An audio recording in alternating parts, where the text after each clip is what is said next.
What's going on, everyone, and welcome back to the Brad and Kyle channel. One of Kyle and I's goals for the 2019 season was to try and bring an audience the whole experience of what it was like to be a professional bowler on tour. And the past 6 weeks, we've been able to produce some vlogs, and the amount of positive comments and the amount of positive reactions they've received has been really, really awesome to read. And I just want to thank you guys for all the positive comments you've given us, because the journey has just started, and we're happy to be able to give you a product that you guys like. So this video is a video of the Roto Grip Halo Pearl. It's a ball review. I drilled one up, and I figured I would share the information with you guys.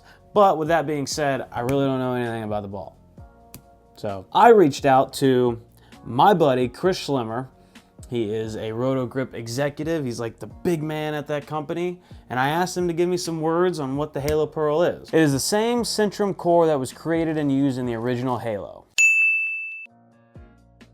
I think that one's obvious. Same E-Trax P18 Pearl reactive cover stock used on the Idle Pearl. So it's a Halo core Idle Pearl cover stock. We haven't had an asymmetrical Pearl ball since the No Rules Pearl. That was discontinued a long time ago. So we're due. Given the success and response from the Idle Pearl, it made perfect sense to use that cover that was developed last year and seasoning differently for sure. So you have a Halo cover with an Idle Pearl cover stock, a pearlized, a little bit weaker cover stock on the ball.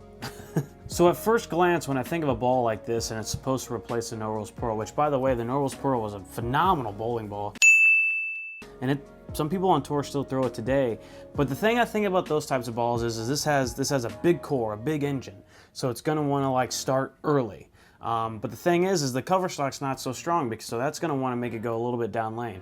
So there's a couple of beauties in that style of bowling ball. Since it has such a big core, you possibly can throw it on some heavier oil shots. Some shots where you need a ball that's going to pick up early, but since it has a weaker cover, you can also, on the other spectrum, throw it when the lanes are a little bit drier too. I think that was one of the special things about the No Rules Pearl, was you could throw it on a lot of different conditions, and the shape of it was very nice. So if this is anything close to a No Rules Pearl, then they've done very, very well, I think, and it would benefit a lot of people. You know, when it comes to drillings, I like to preach that for most customers, it's probably best if they just drill a very simple standard, whatever your favorite layout is, I would say. Because if you try and go too crazy, if you try and put like a trick layout on it, meaning like if the pin is somewhere normally it isn't, or if it's like really low or really high, oftentimes you're trying to make that ball do something that it wasn't made to do. And the thing is when companies make these balls, they have a line that they want to reach. So they have gaps as well. They want balls to hook a lot, they want balls that don't hook a lot, and then their job essentially is to try and fill balls and create balls that make this very nice, different line of bowling balls. So in theory, if you were to take every single bowling ball Storm makes and drill it the exact same way, you're gonna have a bunch of different shapes. So when it comes to drillings, I like to preach just try and keep it simple and try and keep it, for the most part, standard. A lot of guys on tour just use a couple different layouts. So when it comes to laying out this ball, I would say just go close to something that you normally do.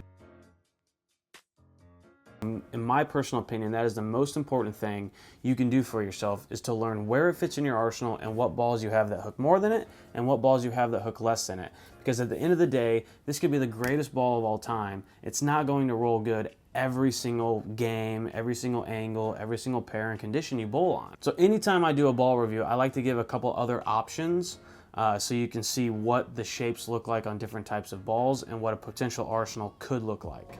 So since we're doing a Halo Pearl review, we might as well review the Halo as well. That's a pretty standard layout for me. And if you notice that the back part of the lane, it goes pretty straight. It doesn't end up in the 8-pin spot. It goes forward, which is what a strong asymmetric ball is supposed to do.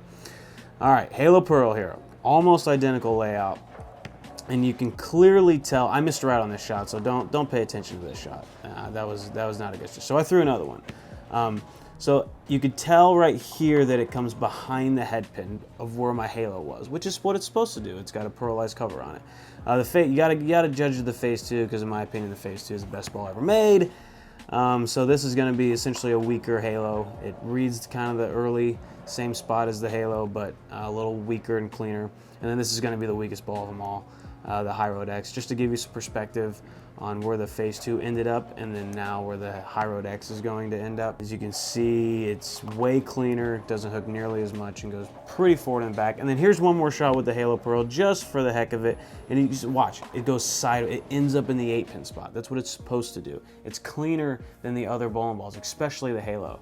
And so the fact that it gets down to the spot and then it wants to go left, that's what this pearlized cover does, is that instead of it making it go forward like the Halo, it wants to make the left turn and then go toward the 8-pin, which is a great shape to have sometimes. All right, so there you have it, the Halo Pearl, a big engine and core and then a pretty weak cover surrounding it.